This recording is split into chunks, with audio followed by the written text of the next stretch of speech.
Hello students, कैसे हैं आप? बहुत बढ़िया।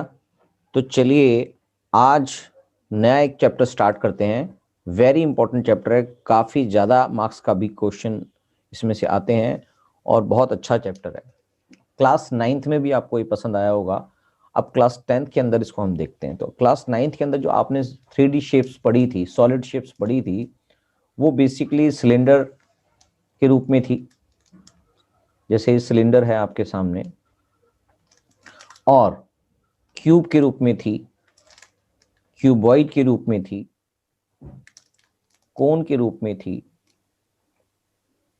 या फिर स्पेयर या हेमिस्फेयर। तो ये सारी शेप्स बेसिक शेप्स हैं। इन सारी शेप्स को हम जब तक कि आप सरफेस एरिया के बारे में कभी भी पढ़ेंगे, इन शेप्स को तो यूटिलाइज करना ही पड़ेगा।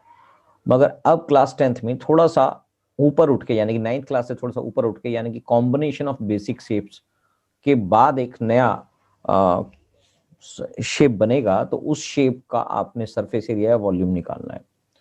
तो ये बेसिक शेप्स तो आपको याद आ गई होंगी, क्लास नाइन्थ वाली ही है। सिलेंडर, क्यूब, क्यूबॉइड, कोन, स्पेयर और हेमिस्फीयर।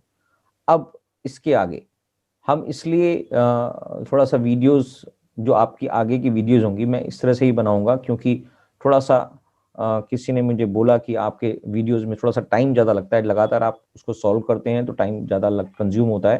तो मैं इसके अंदर आपको सोल्यूशन दूंगा और सोल्यूशन को समझा दूंगा, जिससे आपका टाइम भी बचेगा और वीडियो भी ज़्यादा लंबी नहीं होगी। तो चलिए अब हम देखते हैं कॉम्बिनेशन ऑफ सॉलिड। जो आपके पास 3D शेप्स हैं, सॉलिड शेप्स हैं, उनका कॉम्बिनेशन है। तो इसके अंदर जैसे ये एक शेप है, तो इसके अंदर आपके दो हेमिस्फीयर लग रहे हैं, ये हेमिस्फीयर्स हैं, और यहाँ पर ये क्यूबॉइड लग रहा है। क्यूबॉइड, यहाँ पर क्यूबॉइड अटैच्ड है और ये हेमिस्फीयर अटैच्ड है। तो ये जो है, इस शेप का आपने सरफेस एरिया या वॉल्यूम निकालना हो तो कैसे निकालेंगे? ऐसे ही ये शेप है, यहाँ पर आपके पास कोन और हेमिस्फीयर इसके साथ अटैच्ड है। तो इस तरह के शेप का आप सरफेस एरिया वॉल्यूम कैसे निकालेंगे?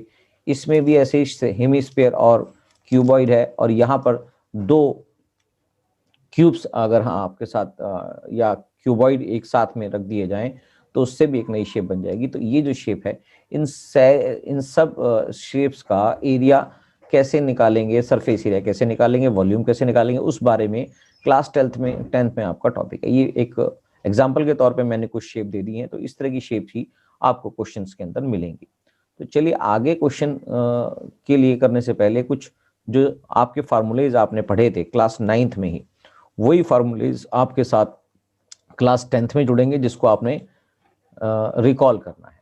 तो पहला फार्मूला है आपके पास सरफेस एरिया का, curved surface area of sphere. तो curved surface area of sphere जो होता है वो 4πr² होता है, क्योंकि जो स्फीयर होता है उसमें सिर्फ और सिर्फ कर्व्ड सरफेस एरिया ही होता है। और curved surface area of hemisphere आपके पास होगा, तो curved surface area of hemisphere के अंदर इसका हाफ हो जाएगा, तो उसकी वैल्यू हो जाएगी 2πr²। राइट, 2πr² उसकी वैल्यू होगी।